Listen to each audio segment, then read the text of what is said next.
우리가 오늘 마태복음 14장 22절에서 33절까지 말씀을 함께 읽었습니다. 배가 바다 한가운데에서 지금 고난을 당하고 있습니다. 이 배에 누가 타고 있는가? 다른 사람들 아닙니다. 예수님의 제자들이 타고 있던 배이었습니다. 그러니까 믿음 없는 사람들이 아니라 예수님의 제자들이 타고 있었던 배입니다. 우리 말씀을 한번 읽어볼까요? 24절 말씀을 우리가 한 목소리로 같이 한번 읽어보겠습니다. 24절 시작.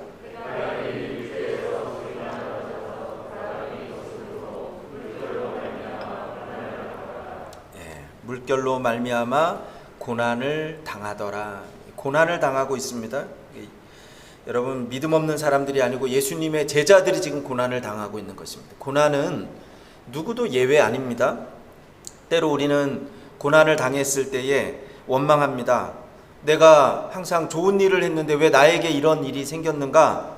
내가 잘못한 일이 없는데, 내가 예수 잘 믿고 신앙생활도 잘했는데 왜 나에게 이런 일이 생겼을까? 여러분, 이런 질문은 옛날 구약시대부터 이게 진행이 됐던 질문입니다. 오늘 본문의 신약시대도 마찬가지고 오늘을 사는 이 시대에도 동일하게 똑같은 질문들이 계속해서 우리가 질문을 하고 있습니다. 그 질문에 대한 대답은 그렇게 얘기할 수 있어요. 고난은 예외가 없다. 그렇죠. 누구도 예외가 아닙니다. 심지어는 예수님도 십자가에서 고난을 당하셨어요. 우리가 그 기억해야 됩니다. 제자들도 고난을 겪었습니다. 그러니까 평등하지요. 근데 고난 앞에 평등한 것 같아요. 고난 앞에. 고난은요, 또 어떤 사람은 그렇게 편재하다. 고난은 어디에나 있다. 고난의 편재성을 또 이야기하는 사람들도 있습니다. 여러분, 인생을 살다가 보면 풍랑은 예수 믿는 사람들에게도 있고 예수 믿지 않는 사람들에게도 누구에게나 다 있는 것이 바로 고난입니다. 오늘 본문의 제자들도 고난을 당하고 있습니다. 지선아 사랑해, 제가 예전에도 설교할 때 이야기했던 것 같은데 주인공 이지선 씨 이야기입니다. 이분이 이화여대 유아교육과 졸업반 4학년입니다. 이분이 예쁘고 공부도 잘하고 또 무엇보다 믿음도 아주 좋았던 사람들, 많은 사람들에게 칭찬을 받았던 사람입니다. 그런데 어느 날 학교에서 늦게까지 공부하고, 그리고 오빠가 데리러 와서 그 오빠 차를 타고서 집으로 돌아가는 길입니다. 그런데 뒤에 어떤 차가 쫓아오고 있었냐면 음주운전, 소주 6병을 마시고 어떤 사람이 음주운전을 하는 거예요. 그런데 그 차에 교통사고가 났어요. 사고 후에 이지선 씨가 타고 있던 이 차에 화재가 일어났습니다. 그 사고로 인해서 전신 55%가 3도 이상의 화상을 입었습니다. 한마디로 그렇게 얘기합니다. 온몸이 수검덩이로 변했습니다. 의사들이 이 사람은 가망이 없다 얘기합니다. 가망이 없다. 혹시 살아도 이 사람은 살아남지를 못할 것이다. 그렇게 이야기를 했습니다. 사고가 나고 2개월간 중환자실에 입원을 했습니다. 그리고 7개월간 입원을 하면서 11번의 대수술을 진행을 했습니다. 3년간 고통과 싸웠습니다. 결국은 8개의 손가락을 절단을 했고요. 그리고 눈이 떠 있는데 감을 수가 없어요. 이게 화상 때문에. 그리고 입은요, 입술을 이렇게 붙일 수가 없는 그런 상태가 되었습니다. 그런데 그분이 지선아 사랑해라는 책을 썼습니다. 그 책에서 그분이 자신은 누구보다도 행복하게 감사하게 살고 있다, 그렇게 고백을 합니다. 불구덩이에서 살려주신, 그리고 두 눈이 망가지지 않고 볼 수 있는 것, 손가락이 그래도 2개나 남아있는 것, 그러면서 그분이 그런 거예요. 감사의 조건이 너무 많아요, 그렇게 얘기하는 거예요. 그 책에 보면은 그렇게 고백을 합니다. 세상 사람 누구에게나 고난은 있습니다. 제가 당한 일이 흔히 일어나는 일은 아니지만 그러나 누구에게나 일어날 수 있는 일입니다. 그 고난을 어떻게 이기는가가 중요한 것이겠지요. 지금 제 안에 담겨있는 고난이 가져다준 축복의 보물들은 정말 그 무엇과도 바꾸고 싶지 않습니다. 그러면서 그렇게 얘기합니다. 정말 예전에는 몰랐던 하나님의 은혜를 알게 되었고 그 사랑을 맛보았습니다. 그러면서 그분이 그렇게 마지막으로 고백을 합니다. 몸은 이렇지만 누구보다 건강한 마음임을 자부하며 이런 몸이라도 전혀 부끄러운 마음을 품지 않게 해주신 하나님을 찬양하며 이런 몸이라도 사랑하고 써주시려는 하나님의 계획에 감사드리며 저는 이렇게 삽니다. 그러면서 제일 마지막에 그렇게 고백합니다. 누구보다 행복하게 살고 있습니다. 지금 이분이 어떻게 살고 있냐면 제가 찾아보니까 그렇더라고요. 지금은요, 기독교 명문대학 한동대학교 아시죠?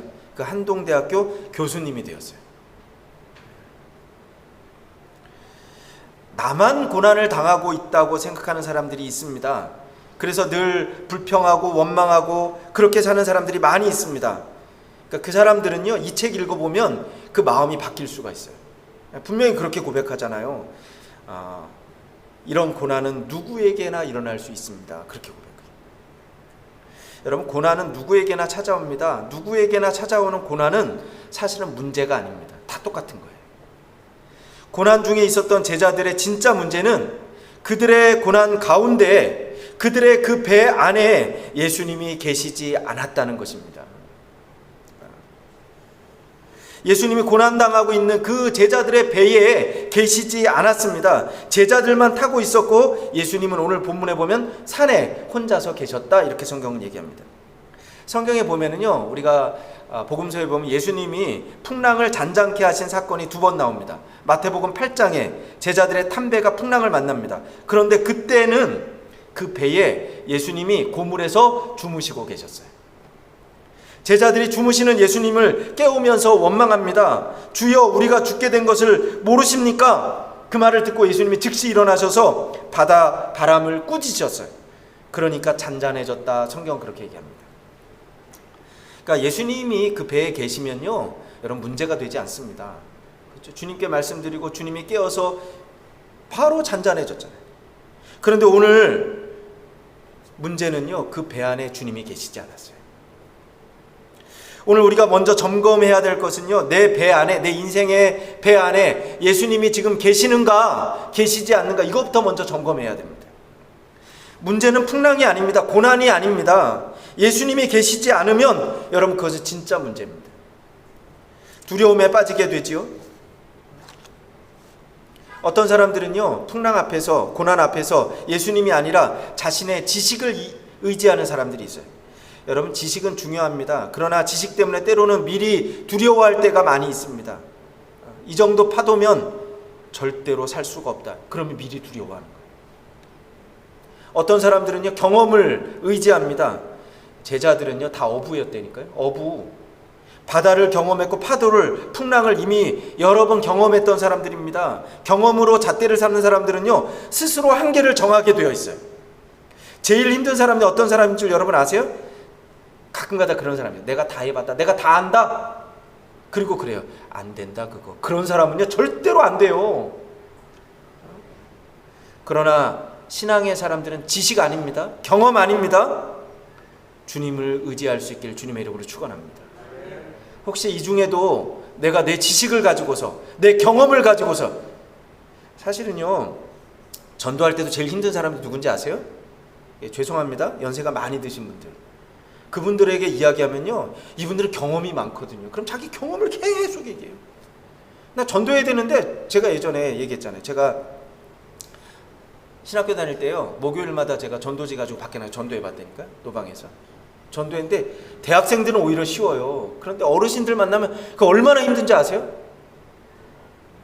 제가 전도에 저 말할 기회를 안 주는 거예요. 얼마나 말을 많이 하시는지. 여러분의 지식 그거 아무것도 아니에요. 신앙 앞에서는. 경험 그거 아무것도 아닙니다. 그러니까 교회 안에서는 나이 자랑하지 마세요. 아시겠어요? 우리는 주님만을 의지합니다. 달에 다녀온 사람들이 여러분 있지요. 그 중에 미국에 어윈 대령이라고 하는 분이 있습니다. 지구에서 달을 볼 때는요, 항상 보면은 밝거나 어둡거나 이 둘 중에 하나, 흑백이라고 얘기를 해요, 보통. 그런데 달에서 지구를 보면은요, 이 지구는요, 총천연색으로 얼마나 아름다운지 몰라요. 너무너무 아름다워서 황홀하다, 그렇게 고백을 합니다. 그 어윈 대령의 고백이에요. 그리고 나서 이제 달에 갔다가 지구로 귀환을 합니다. 귀환을 할 때, 옛날이잖아요. 옛날 이야기인데. 귀환을 할 때 이제 대기권에 들어오면 우주선에 낙하산이 2개가 있대요. 2개가 딱 펴져야지 안전하게 탁 이렇게 착륙할 수가 있는 겁니다. 그런데 그 어윈대령이 탔던 우주선이 귀환하는데 낙하산이 한쪽만 펴졌습니다. 방법이 없어요. 그때 이 어윈대령이 그렇게 얘기합니다. 우리 기도하자. 그랬더니 기도하자. 간절히 기도했습니다. 기도했는데 어떤 일이 일어났는가? 갑자기 지상에서 갑자기 회오리 바람이 확 불기 시작했어요. 그러면서 정확하게 그렇게 얘기합니다. 정확하게 그 바람이 낙하산 딱 1개만큼의 바람이 불었다는 거예요. 그래서 정확하게 여러분 조금이라도 그 바람이 세면 이게 뒤집어지는 거고요. 약하면 그냥 확 떨어져 버리는 거예요. 그런데 정확하게 낙하산 하나의 바람이 불어서 결국은 무사하게 그 우주선이 귀환을 했다는 거예요. 그 어윈대령이 나중에 고백을 합니다. 다른 사람은 무엇이라고 말할지 모르지만 나는 분명하다. 그렇게 얘기해요. 그게 무엇 때문이었다? 기도 때문이었다. 그렇게 얘기합니다. 여러분, 믿음이란 우리 인생에 풍랑은 있어요. 그러나 풍랑 뒤에 하나님이 계시는 것을 아는 것이 믿음입니다. 그렇죠? 오늘 우리가 믿음을 가지고 우리의 문제를, 고난을 기도로 헤쳐나가실 주님의 이름으로 축원합니다. 오늘 본문에서 또 하나 중요한 사건이 하나가 나오는데 그게 뭐냐면 베드로 사건입니다. 베드로 사건. 제자들이 풍랑치는 바다에서 힘들어하는 모습을 보시고 예수님이 그 밤에 바다 위를 걸어오셨습니다. 막 두려워합니다. 귀신이다, 유령이다, 막 그렇게 두려워하는 거예요. 그때 예수님이 말씀합니다. 내니 두려워하지 말라. 이렇게 말씀하세요. 그 말씀을 듣고 베드로가 예수님을 보고 그렇게 얘기합니다. 주시면 나로 명하여 물 위로 걸어오라 하소서. 그렇게 말하는 겁니다. 예수님이 베드로를 보시고 와라. 그러시고 와라. 그러니까 베드로가요 팍 뛰어내렸어요. 그리고 물 위를 걷습니다. 여러분, 유일하게 성경에 보면 유일하게 물 위를 걸었던 사람이 바로 베드로입니다. 구약에 위대한 신앙의 선배들이 있지요. 모세도 있고 여호수아도 있고. 이 사람들은요 물이 갈라져서 육지를 걸었던 사람들이에요. 그러나 물 위를 걷지는 않았어요. 직접 물 위를 걸었던 사람은 베드로 이 한 사람입니다. 그런데 다른 제자들은 다 두려워하고 있습니다. 베드로 혼자 도전장을 내민 겁니다. 어리석은 사람은 어떤 사람인가? 그렇게 얘기해요. 어리석은 사람은 작은 문제는 이것은 너무 시시한 것이니까 기도하지 않고, 그렇죠? 너무 큰 문제는 엄두가 나지 않아서 기도하지 않고 그렇게 살아갑니다. 그러니까 결국은 모든 문제를 혼자서 다 알고 살아, 다 안고 살아가요. 작은 문제는 작아서 내가 안고, 큰 문제는 커서 또 내가 안고 살아. 그러나 지혜로운 사람은요 주님께 모든 것을 다 내어놓습니다. 우리 주님은 그러잖아요. 우리의 작은 신음에도 응답하시는 주님이신 줄로 믿습니다. 오늘 그게 우리 믿음이에요. 성경은 분명히 얘기하죠. 얻지 못함은 구하지 않음이요. 이렇게 말씀합니다. 오늘 말씀에 보면요 그렇게 물 위로 걸어갑니다. 베드로가 우리 한번 30절 말씀을 한번 읽어볼까요? 30절 한번 같이 한번 읽어보겠습니다. 시작.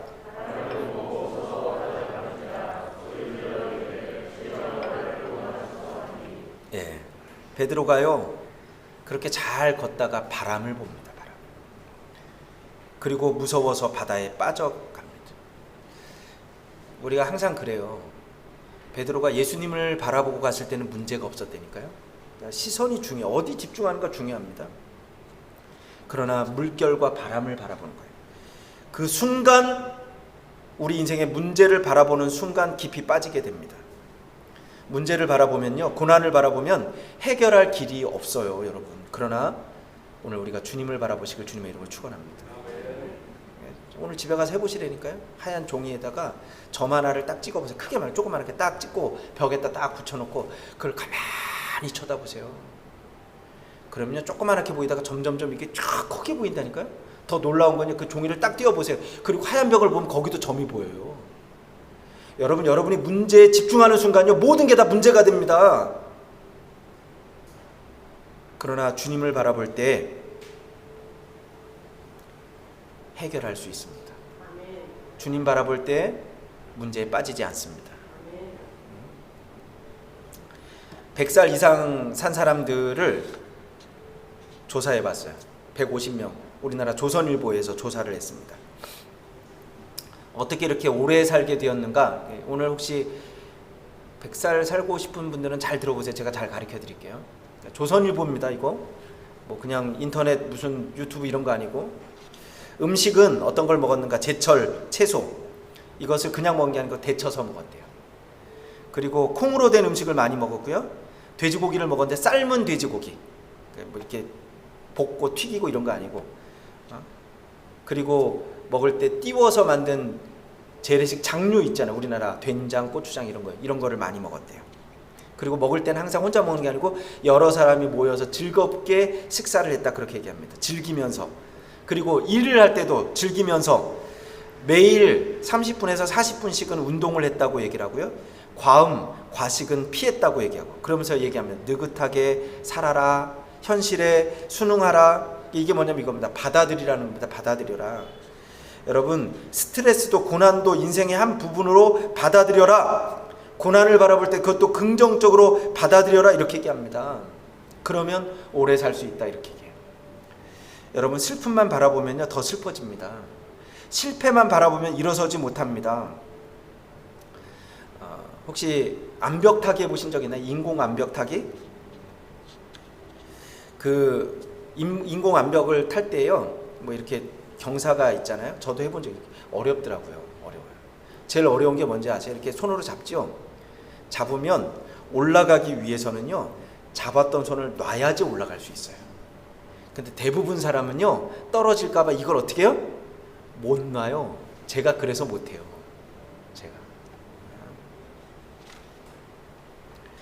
여러분, 고난을 붙들고 있으면요, 고난을 이길 수 없습니다. 고난을 놓고 주님의 손을 붙잡으시길 주님의 이름으로 축원합니다. 베드로가 예수님을 바라볼 때 분명히 오늘 성경은 이야기합니다. 바다 위를 걸었어요. 물 위를 걸었어요. 그런데 바람을 바라보고 풍랑을 바라볼 때 물속에 빠져갑니다. 물속에 빠져갈 때 베드로가 참, 우리가 참 그래도 본받아야 될 게 많아요. 그 순간에 주님께 외칩니다. 주여 나를 구원하소서, 그렇게 외치는 거예요.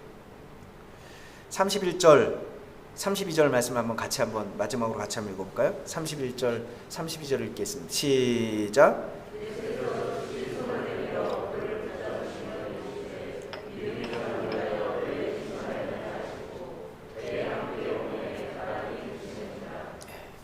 여기 보면은요, 주여 나를 구원하소서 그럴 때, 이게 이 단어가 좋아요. 즉시, 그래, 즉시. 주님이 즉시. 오늘 본문에 보면요, 즉시가 3번 나옵니다. 아세요? 23절에 즉시라는 단어가 하나가 나와요. 그 전에 어떤 사건이 있었냐면 오병이어 사건이 있었거든요. 보리떡, 물고기, 그거로 5,000명 먹고 12바구니 남은 그 사건이 있잖아요. 그 사건이 일어나니까요, 이 사람들이 예수님을 잡아서 왕으로 세워야 되겠다, 이런 마음을 품는 거예요. 그러니까 혹시 그걸 보면 제자들의 마음이 시험에 들까봐 예수님이 어떻게 하냐면 즉시 건너가라 그러시는 거예요. 내가 무리를 보낼 동안 너네는 즉시, 그냥 즉시. 27절 말씀에도요, 즉시라는 단어가 나옵니다. 두려움 가운데 있는 제자들에게 즉시 말씀하시는 거예요. 즉시. 그리고 오늘 31절 말씀에 보면 물에 빠져가는 베드로를 즉시 구원하십니다. 그러니까 이거예요. 위기의 순간에 주님은요, 즉시 하십니다. 즉시. 예수님은 우리를 즉시 구원하십니다. 우리가 예수님께 나를 구원해 주소서 그러면 즉시에 즉시. 오늘 어떻게 풍랑이 잔잔해졌는가? 32절 말씀 우리가 읽었지요. 거기 보면 예수님이 배에 오르는 순간 바람이 그쳤습니다. 우리 인생의 풍랑, 인생의 고난은요, 주님만이 잔잔케 하실 수 있습니다. 주님이 제자들의 배에 오르는 순간 풍랑이 잔잔해졌던 것처럼 오늘 인생을 항해하는 우리의 인생의 배에 주님이 오르시길 주님의 이름으로 축원합니다. 그러면 즉시, 여러분, 기도하면 됩니다. 응답은요, 즉시입니다. 오늘 우리가 주님을 바라보시길 바랍니다. 우리가 좀 점검할 수 있으면 좋겠어요. 이 코로나를 통해서 이 고난은 모든 사람에게 이게 평등하구나, 이걸 우리 다 알아요. 코로나를 통해서 고난을 우리가 지내고 있습니다. 아직도 다 끝나진 않았어요. 우리 아까 안수 집사님 기도하실 때 이제 거의 끝자락에 온 것 같이 저도 그렇게 생각해요. 거의 아직 끝난 건 아닙니다. 주님께서 우리 인생의 배에 항해에 늘 함께 하시길 주님의 이름으로 축원합니다. 그럴 때 주님께서 제자들이 타셨던 그 배에 오르실 때 잔잔해졌던 것처럼 우리의 모든 문제와 고난이 다 해결되는 놀라운 은혜와 역사가 일어나길 주님의 이름으로 축원합니다. 다 같이 한번 기도하겠습니다.